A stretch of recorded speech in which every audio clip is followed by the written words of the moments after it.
Film diawali dengan memperlihatkan kelanjutan hidup Bishop yang kini sedang menikmati waktu luangnya di Brazil. Di sana ia tinggal di sebuah kapal pesiar dan tentu saja kapal ini sudah dipersenjatai sebagaimana Bishop yang kita kenal. Sore itu ia keluar untuk ngopi di sebuah kafe. Namun tiba-tiba saja ia ditanya oleh seorang wanita yang berkata kalau pimpinannya ingin menawarkan sebuah tugas untuknya, di mana ia harus membunuh 3 orang tertentu dan membuatnya mati seakan-akan karena sebuah kecelakaan. Dan kemudian wanita itu pun lalu memaksa Bishop untuk harus mau mengambil job tersebut, atau dia dan beberapa anggotanya yang sudah ada di bar tersebut akan siap untuk membunuhnya. Let me make a call. What are you doing?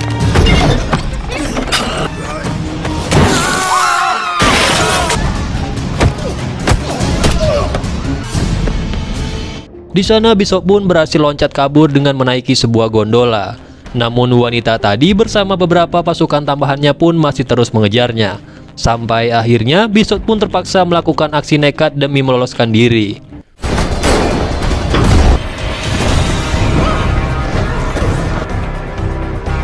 Malamnya para gangster tersebut kemudian berusaha menggeledah kapal milik Bishop. Dan akhirnya Bishop pun memutuskan untuk memusnahkan dari jauh bersama dengan musuhnya itu. Setelah itu Bishop pun menuju ke wilayah dermaga dan masuk ke sebuah kontainer yang merupakan tempat di mana Bishop menyembunyikan beberapa barang berharga lainnya. Menggunakan komputer khususnya di sana ia pun lalu meminta intelnya untuk mencari tahu siapa dalang dari penyerangan tadi. Namun untuk menghindari konflik yang lebih jauh, di sana Bishop pun akhirnya memilih untuk kembali memulai lembaran baru dengan kabur ke negara lain. Singkat cerita, Bishop pun kini berhasil tiba di Thailand, yaitu di sebuah pulau wisata yang cukup terpencil untuk menemui teman lamanya yang bernama Mei. Yang mana ia merupakan seorang pemilik villa di pulau tersebut. Dan di pulau itu juga terdapat sebuah rumah khusus untuk distrofi yang sudah lama ia tinggalkan. Walaupun sudah lama ditinggalkan, ternyata di balik lantai rumah itu Bishop pernah menyimpan barang-barang yang penting yang berguna untuk situasi yang seperti ini. Dan malam itu informasi mengenai wanita tadi dan dalang di balik serangan kemarin akhirnya terungkap. Mafia yang mengincarnya sejak kemarin ternyata adalah seorang pengusaha senjata ilegal bernama Crane. Dan di keesokan harinya seorang wanita Amerika tiba-tiba saja muncul dan mendatangi Mei untuk meminta bantuan kotak obat karena dirinya mengalami beberapa luka di tubuhnya. Terlihat di sana ia seperti habis mendapatkan kekerasan dari seseorang. Dan benar saja malam harinya pun terdengar wanita tersebut kembali dipukuli oleh pacarnya saat berada di atas kapal. Awalnya Bishop tidak ingin ikut campur, namun di sana Mei pun memaksa untuk memberikan bantuan untuk wanita tersebut. Dan terpaksalah Bishop pun langsung menuju ke sana. Hingga saat kemudian saat ia membela diri dari serangan pria itu, tanpa sengaja ia malah membunuh pacar dari si wanita itu. Sembari mengevakuasi wanita tadi, di sana Bishop pun lalu masuk ke kapal dan mengecek beberapa hal. Di sana ia pun menemukan paspor dan juga HP si wanita tadi yang ternyata bernama Gina. Namun di HP tersebut anehnya terdapat foto Bishop, dan sontak saja ia pun menyadari jika ada yang tidak beres. Sementara itu di lain sisi ia pun menutupi kematian pacar Gina tadi dengan membakar habis seluruh kapal itu beserta dengan isinya. Saat mereka kembali ke pulau tanpa basa-basi, di sana Bishop pun langsung menginterogasi Gina tentang siapa orang yang telah mengirimnya atau apakah dia ini termasuk anak buah dari Crane. Awalnya ia pun tidak mau mengaku, namun pada akhirnya Gina pun berkata kalau Crane memang mengirimnya. Namun di sana ia bukan bawahannya, melainkan Crane ini mempunyai rahasia tentang Gina yang membuatnya terpaksa harus menuruti perintahnya. Dan soal pacarnya yang sudah mati tadi itu hanyalah sebuah sandiwara saja. Gina sendiri tidak menyadari misi utama dari Crane, yaitu untuk membuat si Bishop ini jatuh cinta kepadanya. Dan nantinya Gina bakal menjadi sandera dan Bishop ini pun harus melakukan segala perintah Crane atau jika tidak ia akan mati. Namun tentunya Bishop pun tak sebodoh itu. Hingga di keesokan harinya ia pun mencoba mencari tahu latar belakang Gina yang ternyata adalah seorang pemilik panti asuhan bagi anak-anak mantan korban perdagangan manusia.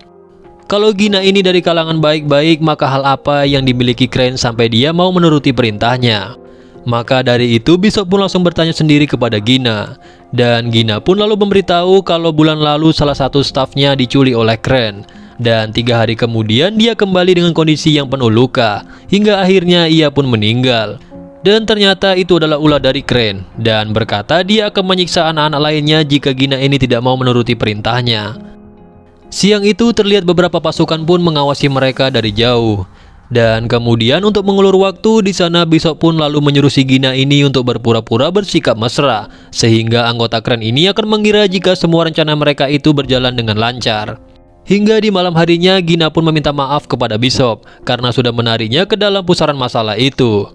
Melihat tindakan Gina yang tulus dalam merawat anak-anak di panti asuhan tersebut akhirnya membuatnya luluh. Karena ternyata Bishop ini waktu kecil merupakan seorang anak yatim piatu. Bahkan ia sudah diperdagangkan ke beberapa kelompok mafia. Dan sejak kecil juga dirinya sudah dilatih untuk menjadi mesin pembunuh. Dan Crane sendiri ternyata berada di satu tempat pelatihan yang sama dengannya. Namun bedanya Bishop ini berhasil kabur sedangkan Crane ini tidak. Dan tanpa disadari kedekatan mereka itu pun terjalin di malam itu. Kemudian Bishop menitipkan jam tangan pemberian ayahnya kepada Gina sebagai janji bahwa dirinya akan menghabisi Crane dan dia pun bisa kembali bebas merawat anak-anak di panti asuhan. Until I come back. I'll keep it safe. Dan di keesokan paginya Bishop pun didatangi oleh segerombolan pasukan yang tidak dikenal dan di sana Gina pun berhasil diangkut oleh mereka, sedangkan ia dibawa untuk bertemu dengan Crane.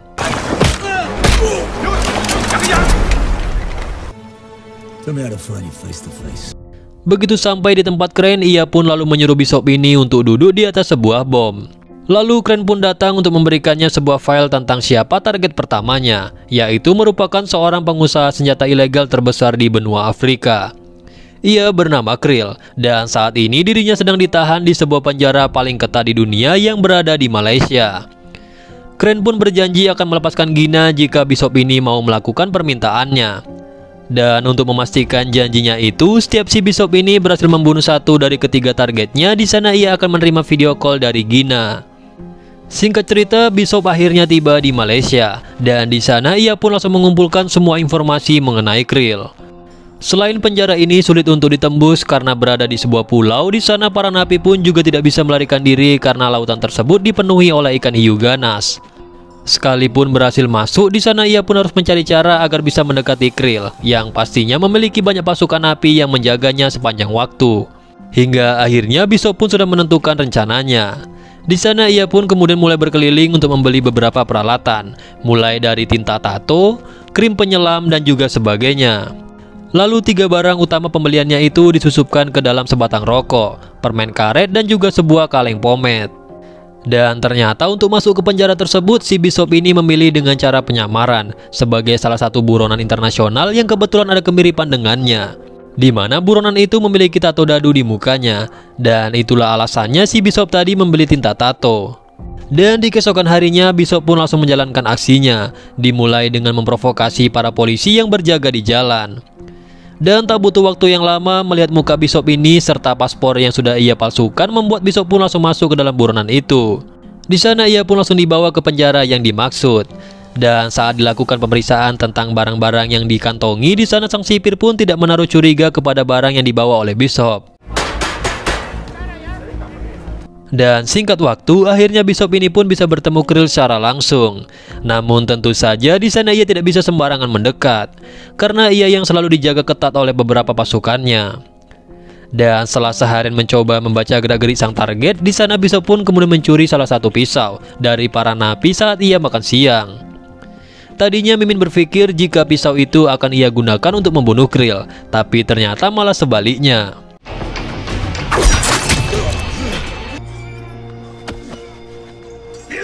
You're a good man. Melihat potensi dari Bishop itu, di sana Krill pun lalu memutuskan untuk menjadikan Bishop ini sebagai salah satu tangan kanannya. Dan di sana ia pun kemudian langsung diundang untuk berbincang 4 mata dengan Krill di selnya. By the way, tempat sel Krill ini agak istimewa. Menggunakan kekayaannya, di sana ia pun diberikan tempat khusus, bahkan di sana ia juga memiliki berbagai kelengkapan ramuan terapi untuk menjalankan ritual kepercayaannya. Dan inilah momen yang paling ditunggu-tunggu oleh si Bishop. Tanpa membuang waktu, di sana ia pun langsung membuat Krill pingsan, lalu untuk membuatnya terlihat seperti mati akibat kecelakaan. Di sana Bishop yang memiliki pengetahuan kimia yang sangat luar biasa akhirnya berhasil meracik sebuah ramuan racun dari bahan-bahan yang dimiliki oleh Krill.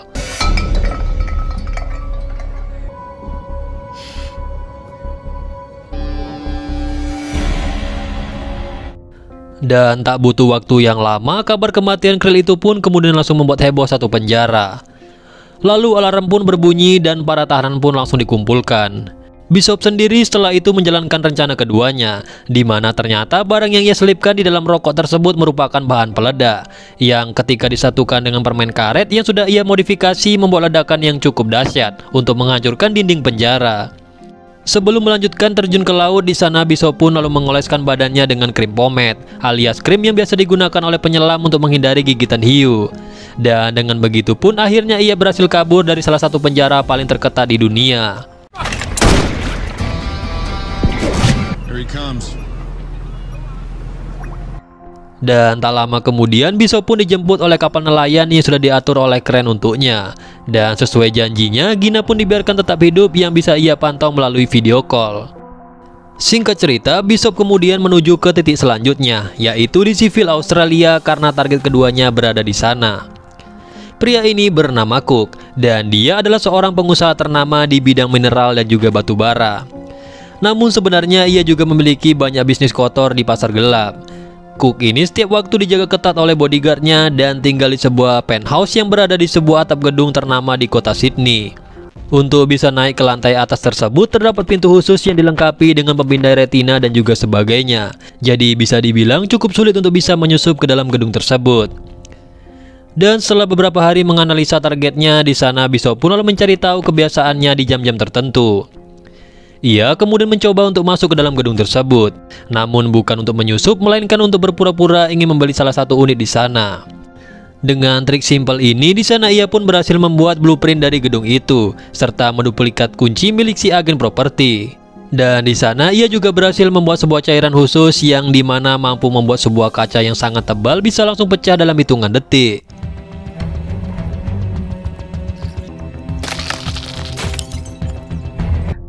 Dan akhirnya hari eksekusi pun tiba.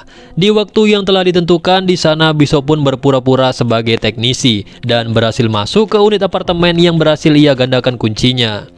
Menggunakan beberapa peralatannya di sana, ia pun berhasil membuka jendela tebal di dinding itu yang cukup untuk dirinya menyelinap keluar. Hingga kemudian ia pun berhasil memanjat di bawah kolam renang milik Cook. Dan sesuai perhitungan sebelumnya, setelah ia jogging, Cook pun langsung berenang. Dan begitu dia masuk ke dalam kolam renang tersebut, di saat itu juga Bishop pun sudah siap dengan segala rencananya.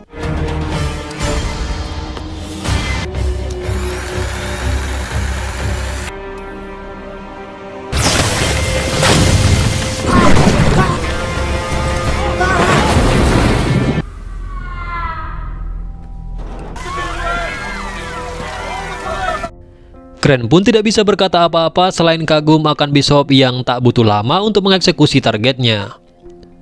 Alhasil di sana ia pun menyuruh anggotanya untuk menelpon si Bishop.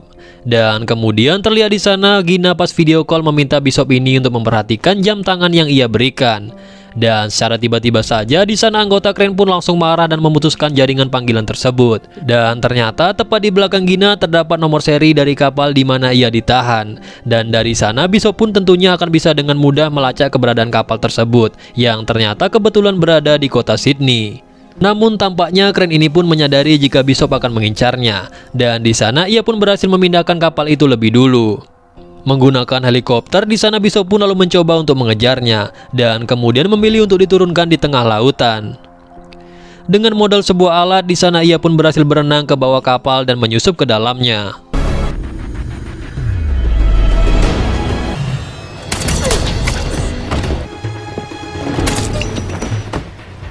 Di sana Bishop pun mampu menghabisi banyak pasukan anggota Crane, namun tetap saja jumlah mereka terlalu banyak.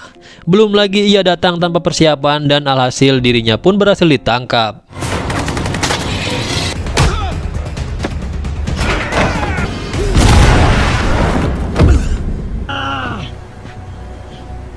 Crane sendiri masih memberikan Bishop kesempatan untuk menyelesaikan misinya, atau Gina akan dibunuh. Ia bahkan menyuruh anggotanya untuk mengantarkannya besok pagi ke dermaga. Namun Bishop ini memilih caranya sendiri untuk kabur dari sana.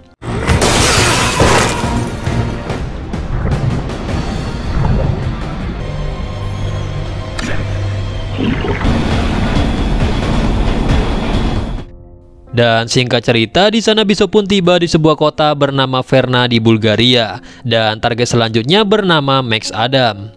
Seperti Krill, Max juga merupakan salah satu pemasok sengketa ilegal terbesar di dunia.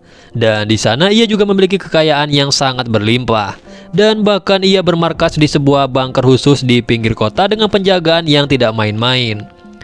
Ia juga memiliki beberapa kapal selam dengan persenjataan yang sangat lengkap. Dan gilanya lagi, untuk misi kali ini Bishop hanya diberikan waktu kurang dari 24 jam. Hingga singkat cerita, di sana Bishop pun berhasil masuk ke sistem pengamanan markas Max. Dan kemudian ia pun masuk menggunakan komputer khusus miliknya. Dari sana ia menemukan informasi bahwa perusahaan Max ini memiliki helikopter pribadi di sebuah rumah sakit tertentu di kota. Bishop kemudian pun langsung bergegas menuju ke rumah sakit tersebut dan langsung naik ke atas. Lalu dari jarak yang cukup jauh menggunakan sniper, di sana Bishop pun berhasil menembak kaki salah satu penjaga Max. Dan tak lama kemudian rumah sakit tersebut pun langsung mengirimkan helikopternya ke sana. Dan di saat itu juga Bishop sendiri sudah masuk ke dalam bagasi helikopter tersebut secara diam-diam.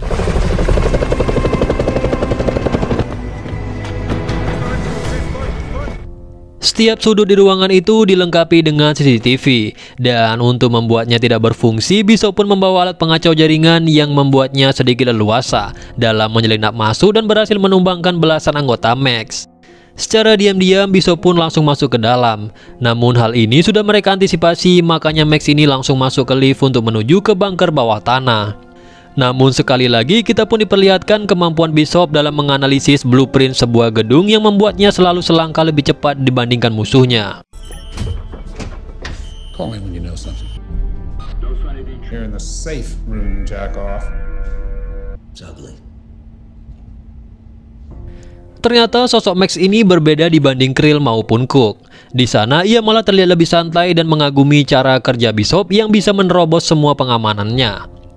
Dan tanpa basa-basi, di sana Bishop juga menawarkan Max sebuah kerjasama, di mana sejauh ini Crane sudah memperalat Bishop ini untuk menyingkirkan semua saingan bisnisnya. Dan sekarang gilirannya untuk balas dendam kepada Crane, karena tak hanya Max yang selamat, di sana ia juga bakal menguasai mangsa pasar yang lebih besar. Namun untuk menaklukkan Crane ini, Bishop membutuhkan sumber daya yang Max miliki. Hingga akhirnya Max pun setuju dengan kerjasama itu. Dan rencana pembalasan dendam itu pun dimulai, dengan mereka membuat sebuah scene yang seakan-akan Max ini mati akibat terkena jebakan yang dibuat oleh Bishop.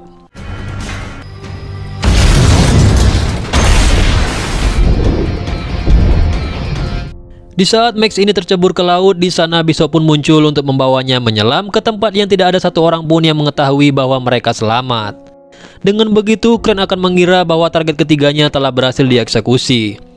Namun di sana Crane sendiri pun tidak percaya Max ini sudah mati. Maka dari itu ia pun meminta sebagian besar pasukannya untuk mengecek langsung ke markasnya Max dan mencari jasadnya.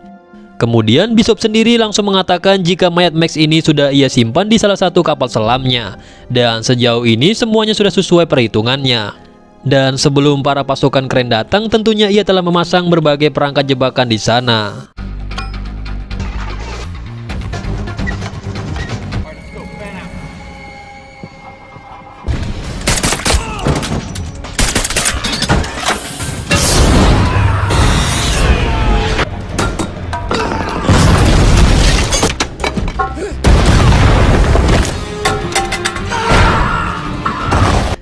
Setelah berhasil mengalahkan mereka semua, Bishop pun lalu meluncur ke tempat Gina disandra.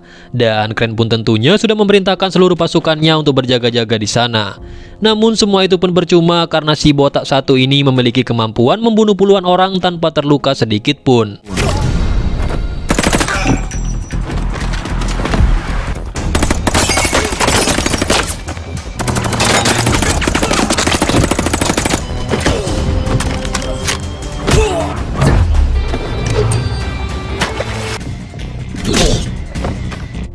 Gina sendiri sempat tertembak saat berusaha memberikan perlawanan. Crane yang melihat banyak pasukan yang telah dikalahkan pun akhirnya memilih melakukan plan B, yaitu mengaktifkan bom waktu di kapalnya dan meninggalkan Gina di sana sebagai umpan untuk membunuh Bishop. Beruntungnya di kapal tersebut terdapat salah satu fasilitas pelarian darurat yang cukup untuk satu orang. Kemudian Bishop pun langsung mengirim Gina keluar duluan agar ia bisa fokus menghabisi Crane yang sedang berusaha kabur menggunakan helikopter miliknya. Hingga akhirnya di sana Crane dan Bishop pun kembali bertemu, dan mereka berdua pun kemudian duel di menit-menit akhir sebelum kapal itu meledak.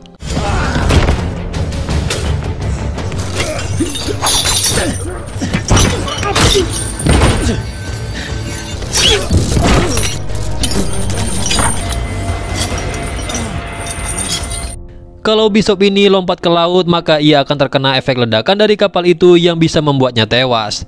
Dan maka dari itu ia pun memilih untuk tetap masuk ke dalam kapal tersebut. Dan tidak ada yang tahu bagaimana cara dia bisa kabur.